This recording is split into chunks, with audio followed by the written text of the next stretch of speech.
मैं हूं मनोज्ञा लोईवाल। 22 जनवरी से अयोध्या का एक नया अध्याय शुरू होने वाला है, लेकिन इस अध्याय के पहले के कई ऐसे पन्ने हैं जिन्हें आज पलटना जरूरी है, क्योंकि राम मंदिर का एक ऐसा पन्ना है जो 500 साल पुराना है, जब मुगल शासक बाबर के सेनापति मीर बाकी ने मंदिर तोड़कर बाबरी मस्जिद बनाई थी।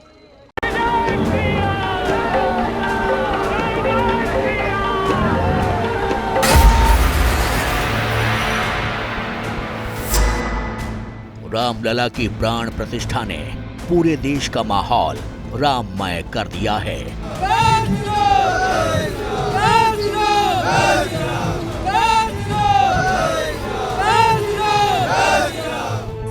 लेकिन इस राममय माहौल के बीच जो 500 साल पहले हुआ, वो अतिक्रमण भी याद आ रहा है, जिसने अयोध्या को वो जख्म दिए जिसके निशान मिट जाएंगे, लेकिन यादें हमेशा जहन में रहेंगी।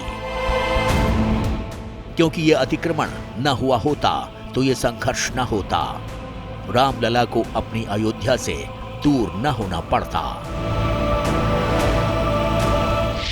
ये किस्सा शुरू होता है 1526 से। ये वो साल था जब मुगल शासक बाबर भारत आया था। तभी 2 साल के बाद बाबर के सूबेदार मीर बाकी ने अयोध्या में एक मस्जिद बनवाई। ये मस्जिद उसी जगह बनी जहां भगवान राम का जन्म हुआ था। बाबर के सम्मान में मीर बाकी ने इस मस्जिद का नाम बाबरी मस्जिद रखा। 500 साल से जब से बाबर के वक्त में इस मस्जिद का निर्माण हुआ, मंदिर को तोड़ा गया, तब से इस लड़ाई को, युद्ध को किया जा रहा है, आंदोलन को चलाया जा रहा है, और तब से अब तक करीब 76 बार आंदोलन हुआ है। ये वो दौर था जब मुगल शासन पूरे देश में फैल रहा था और साथ ही फैल रहा था उनका अतिक्रमण। उस वक्त कई हिंदू शासकों ने इसका विरोध भी करना चाहा, लेकिन उस वक्त विरोध की आग इतनी तेज नहीं थी कि मुगल आक्रांताओं को हिला पाती। 500 साल के इस संघर्ष में हर किसी का अपना योगदान है, लेकिन अगर उन 134 सालों का जिक्र नहीं होगा तो चीजें बेमानी हो जाएंगी। आज राम का भव्य मंदिर बन रहा है, प्राण प्रतिष्ठा हो रही है, मगर वो वक्त कैसा था जब राम मंदिर का मामला पहली बार अदालत की चौखट पर पहुंचा था।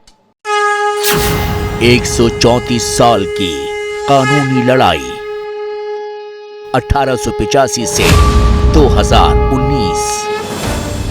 अयोध्या में राम मंदिर का बनना यूं तो 500 साल के संघर्ष की कहानी है, लेकिन इसमें सबसे अहम वो 134 साल, क्योंकि राम मंदिर के लिए जो असल कानूनी लड़ाई हुई वो इसी दौरान हुई। क्योंकि 1528 से 1853 तक मंदिर तोड़कर मस्जिद बनाने को लेकर कोई ज्यादा संघर्ष नहीं हुआ, लेकिन 19वीं सदी में मुगलों और नवाबों का शासन जब कमजोर पड़ने लगा तो ये लड़ाई कानूनी हो गई, और फिर मीर बाकी के मस्जिद बनाने के 330 साल बाद 1858 में पहली बार परिसर में हवन पूजन करने को लेकर एक FIR दर्ज हुई। लेकिन ये 500 वर्ष से चला आ रहा संघर्ष था, जो एक तरह से 23-24 दिसंबर 1949 को फिर से शुरू हुआ। 1950 में पहला मुकदमा फाइल हुआ, 1962 के अंदर दूसरा, तीसरा, चौथा फाइल हो गया, और फिर 5वां मुकदमा जाकर के 1988 के अंदर फाइल हुआ, जो रामलला का मेन मुकदमा। और 1885 में पहली बार मामला अदालत में पहुंचा, जब निर्मोही अखाड़े के महंत रघुबर दास ने फैजाबाद के न्यायालय में स्वामित्व को लेकर दीवानी मुकदमा दायर किया।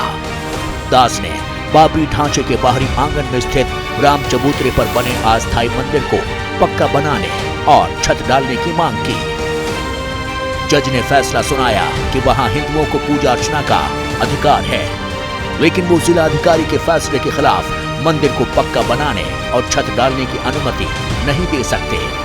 और फिर शुरू हुई कानूनी लड़ाई, जो 134 साल तक चली और 9 नवंबर 2019 को सर्वोच्च न्यायालय के फैसले से खत्म हुई। राम मंदिर के लिए सबसे अहम साल था साल 1949, जब पहली बार मस्जिद के भीतर से रामलला की मूर्ति मिली और इसकी धमक दिल्ली तक सुनाई दी।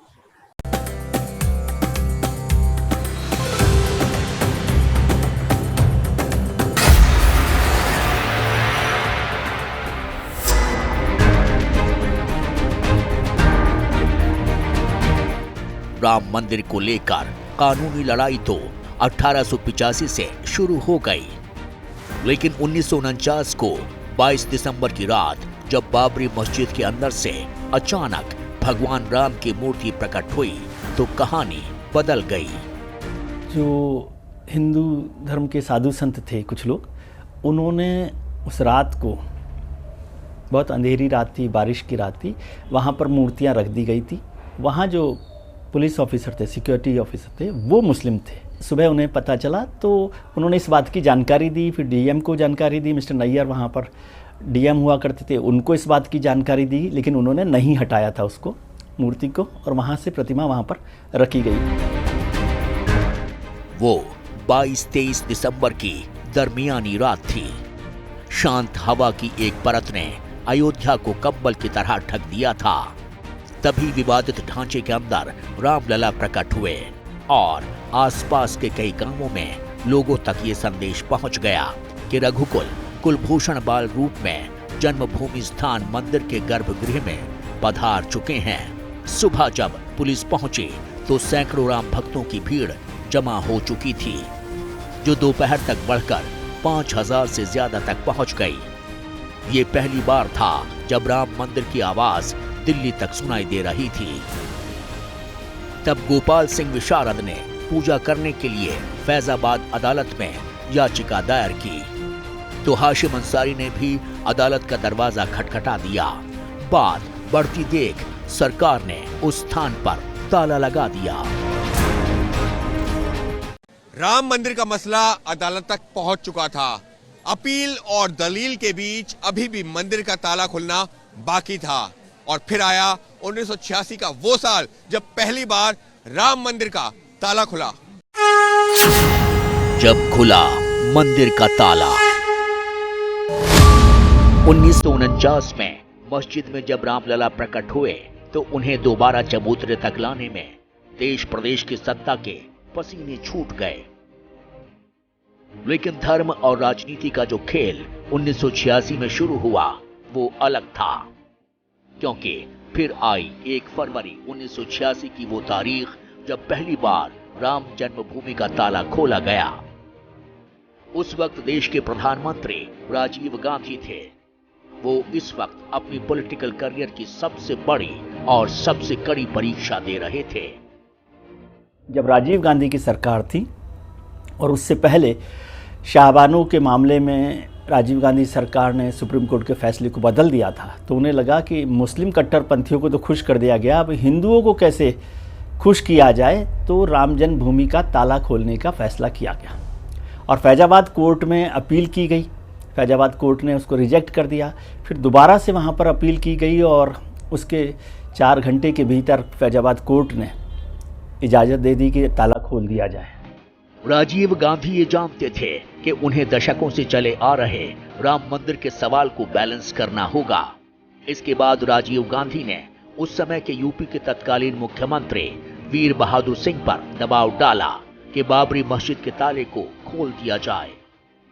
इसके कुछ ही दिन बाद 1986 में फैजाबाद की अदालत ने बाबरी मस्जिद के ताले को खोलने का आदेश दे दिया और मंदिर में पूजा करने की भी इजाजत दे दी। और उन्हीं की सरकार में विश्व हिंदू परिषद को मंदिर शिलान्यास की अनुमति भी मिली। लेकिन तभी शाहबानो केस ने राजीव गांधी की मुश्किल बढ़ा दी और जो राजीव गांधी राम मंदिर को लेकर मुखर दिख रहे थे वो बैकफुट पर आ गए और इस बार जो ताला लगा उसे खुलने में 30 साल लग गए।